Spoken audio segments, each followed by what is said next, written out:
The Lapis Lazuli Academy is both tranquil and peaceful. Some classmates come up to greet Tia Rose Lapis Clementine. They were sad with tomorrow being graduation, knowing they wouldn't see each other anymore. However, she was optimistic they would. She'd always be here, in the kingdom of Lapis Lazuli after all. Marietta expressed optimism, since Tiara was their future queen.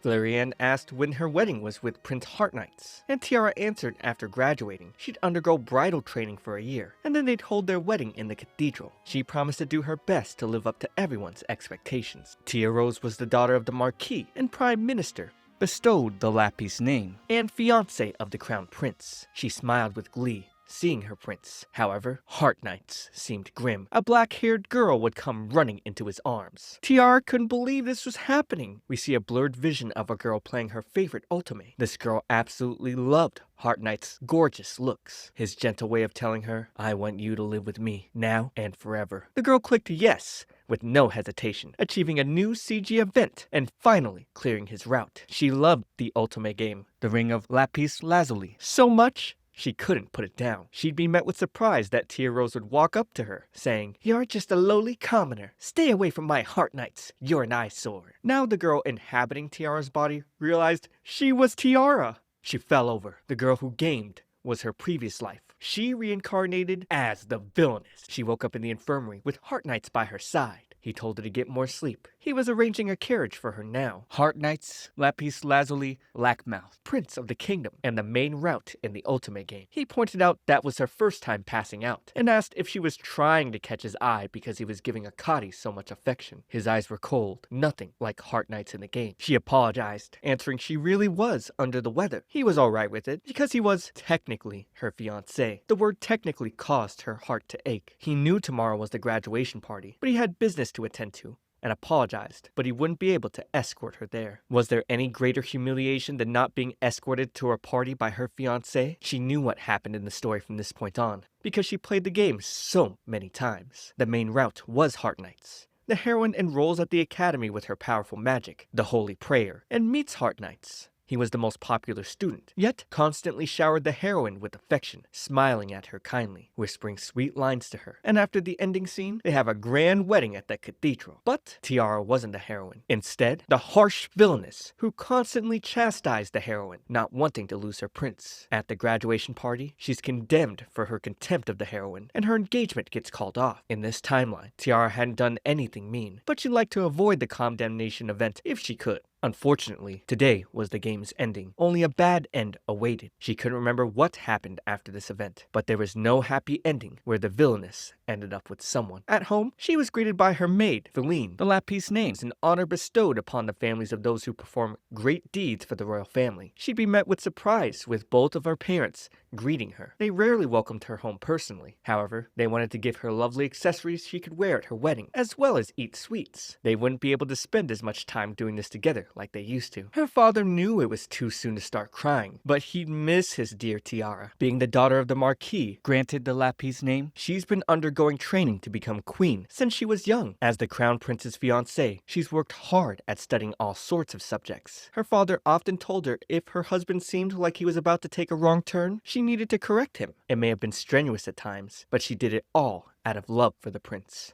Unfortunately, she didn't get through to him. She really loved his character though, and considered skipping the graduation party, but it'd be bad for the daughter of a marquis. The last thing she wanted was to trouble her dear mother and father. Heartknights was playing his role, and she couldn't change her own either. She wondered what was going to happen to her. That night, a mysterious boy enveloped his body in magic. He uttered Tia Rose's name, yearning for her. At the condemnation event, Tiara's friends were angry about Lady Akari's behavior. She hung around Prince Heartknights too much. No matter what, they were on Tiara's side. After they left, her hand started to tremble. She prepared herself for this, but she was still scared. To cheer her up, Feline brought her a whole tray of sweets. Tiara loved baking and eating sweets ever since her previous life. Eating them made her very happy. Akari suddenly barged in, asking if Tiara was alright. The conversation exchange they had was pleasant. Tiara was sure she was the heroine of the otome. A cute, luxurious dress, shining jewels, the sweet nature of an angel. She was everything you'd expect of the game's heroine to be. Akari expressed worry since Tiara's collapse yesterday. Heart Knightson came in, checking on her since Akari was. The entire interaction hung around his arm. Reaching the ballroom, Tiara knew the event was going to start when she went past the doors. The people began to clamor, questioning why Tiara was entering alone without her fiancé, and Heart Knights would then declare in front of everyone that their engagement was off. Tiara's father began to panic and started to approach. But Tiara shook her head no. She asked Heart Knights the reason. If he wanted to take a consort, there were proper procedures he could follow. He berated her for talking back to a member of the royal family, and explained she said many harsh things to Akari after learning she grew up in the countryside, told Akari to kneel when greeting him, and that she shouldn't dance with him either. Tiara logically answered that she just helped Akari learn some things, not being accustomed to life here, that she was to kneel before Heart Knights, since he was crowned prince, and that other time, Akari had already danced with him more than twice, something only one's fiancé should do. All perfectly reasonable explanations. Heart Knights gulped. He was losing, going, but, Akari said you're always mean to her. Tiara knew any defense of her innocence would be fruitless. Whether it was because the heroine conquered him, or it was a revision to the game, it all went according to the story in the end. With a sad expression, she asked if his heart truly belonged to Lady Akari.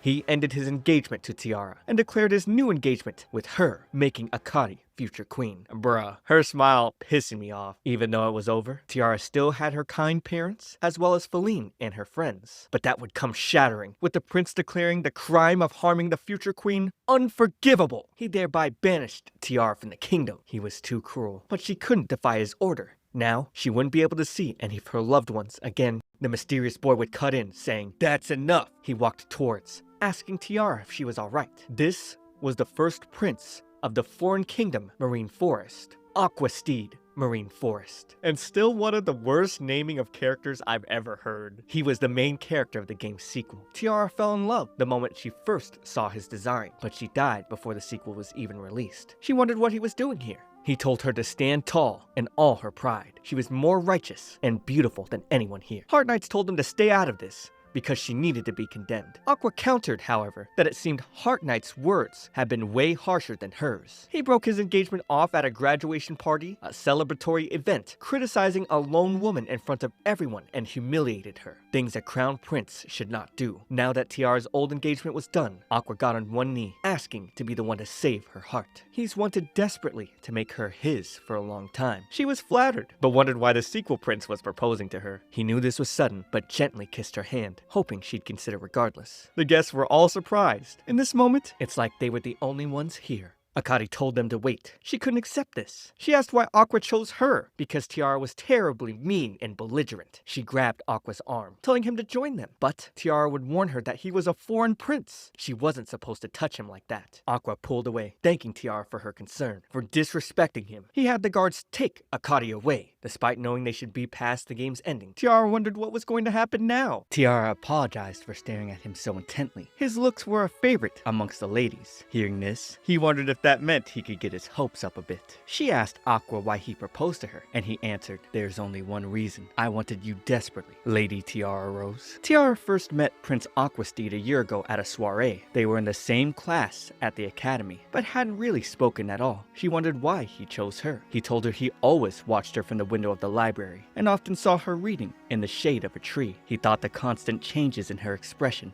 were adorable. She looked so serious when reading, but in the next moment, she'd start shyly blushing. When he saw tears in her eyes, he wanted to embrace her so badly. Covering her face in her hands, she asked him to forget that, but he couldn't. Now that they were finally together, he wanted to see more of her face. Watching her reading under that tree every day, he became more and more captivated by her. So much that he even surprised himself. But she was engaged to Heart Knights, and he could never steal a foreign prince's fiancée. He originally intended to keep his feelings to himself. After completing his year of studying abroad, he returned home and told himself to forget about her. But then, couldn't believe his luck. He was desperate to not let that opportunity pass him by. He thought maybe he was pathetic. She told him not at all. When she was standing there all alone, his presence was very reassuring. He was a bit shocked when Prince Heart Knight went so far as to banish her. Though, if she were banished, the thought crossed his mind to just take her away.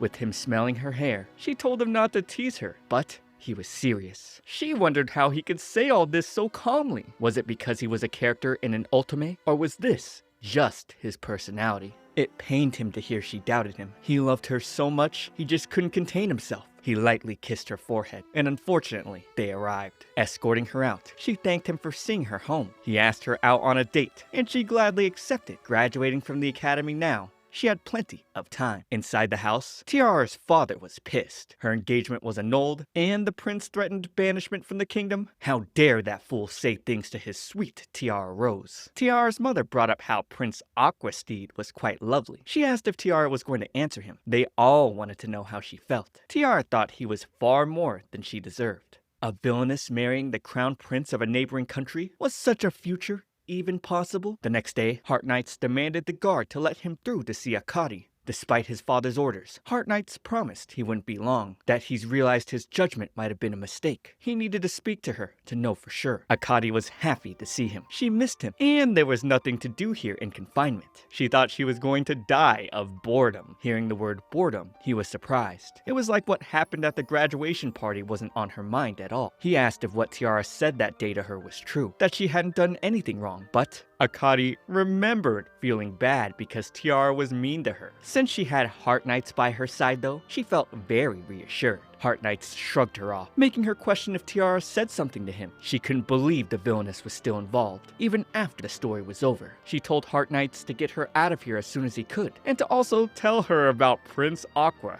After what Tiara told her, she wanted to save Aqua before he got hurt too. The end of the graduation event marked the end of all the games events. Tiara contemplated what might happen next. Prince Aqua was the main character in the sequel. She couldn't imagine a future where she, the villainess, became his consort. If the sequel had a heroine, Aqua might have a change of heart too, just like Heart Knights. A rock hit her window, and going to check on it, she saw Aqua waiting outside. He hit her with a smooth, "Good evening. Isn't the moon beautiful tonight?" He hopped up the balcony like it was nothing, telling her there was something he had to show her. He asked if she was familiar with the Fairy Star Festival. There's an event in one episode of The Ring of Lapis Lazuli that the heroine gets to see with the character she's closest to. Aqua used his magic to call the fairies, then put his jacket on Tiara. He couldn't have her catching a cold. He put his head on her shoulder. He was so happy to spend time with her. Having her look at the sky, she awed at the beautiful star shower. He was glad she enjoyed it. Staring at his eyes, she compared their golden glow to the stars. It's like they were sucking her in. Having a meal together,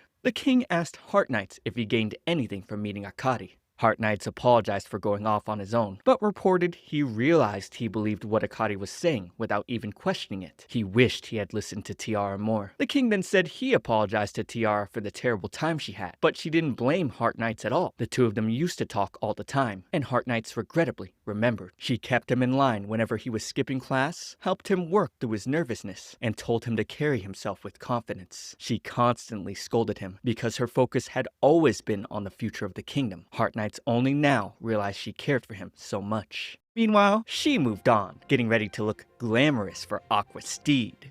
Feline chuckled, thinking Tiara looked like she was having so much fun. It made sense, since this was her first date. Wow. She never went on a single date with Heart Knights? Feline adorned Tiara with a hair ornament made of coral, a specialty of Marine Forest Kingdom. She was sure Aqua would be pleased when he saw her wearing it. With Aqua arriving, Tiara's heart was pounding in her chest. Her feet felt like they were floating. She's never felt like this before. She enjoyed the beautiful field of flowers he took her to. Again, something she never experienced before. Sitting down for a picnic under the shade of a tree, she presented some madeleines and cookies she baked for him. He enjoyed the delicious taste, and she went on about how she loved eating and baking sweets. Madeleines were one of her favorites, because they were light and airy, but perfectly moist. They paired well with tea, cocoa, and so many other drinks. She once baked a whole basket full, then got absorbed in a book, and before she knew it, the basket was empty. Aqua loved how adorable she was when talking about sweets. He could listen to her forever. He picked up a cookie, telling her to open wide. She wasn't expecting that. She ate it from his hands, and this somehow made it taste better. He suddenly held her close and whispered, "May I call you Tiara?" By the way,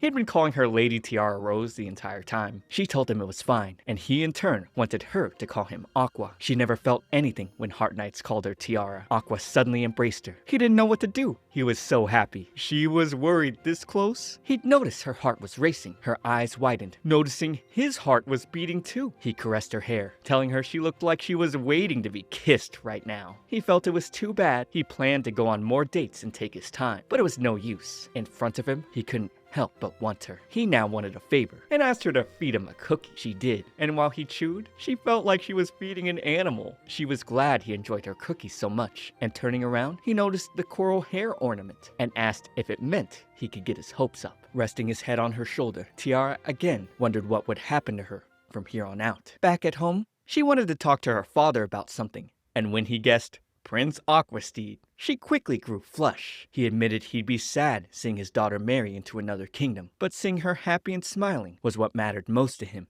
The next day, Elliot, Prince Aqua's attendant, greeted her. The two conversed on the differences between the two kingdoms. Marine Forest was apparently abundant in natural coral, pearls, and other jewels of the sea. She thought it was every girl's dream. They'd come across Heart Knights along the way. He froze seeing her, then apologized for what happened at the graduation party, not what she was expecting. She told him to raise his head because a member of royalty mustn't bow to just anyone. He felt nostalgic. She always cautioned him about all kinds of things. He thanked her for doing so much for him. She was glad he understood and felt genuinely happy to see the character she loved in her past back on his feet. He went to reach for her, but Aqua would slap his hand away, holding Tiara tight in his arms. He asked Heart Knights, "What were you trying to do to my beloved fiancé?" Ooh, the drama never stops. Ladies, would you like a guy to treat you like Aqua? Let me know in the comments. Subscribe to keep up with next week's part. But for now, watch this next video. It's me, Comfy T. I'll see you all in the next one.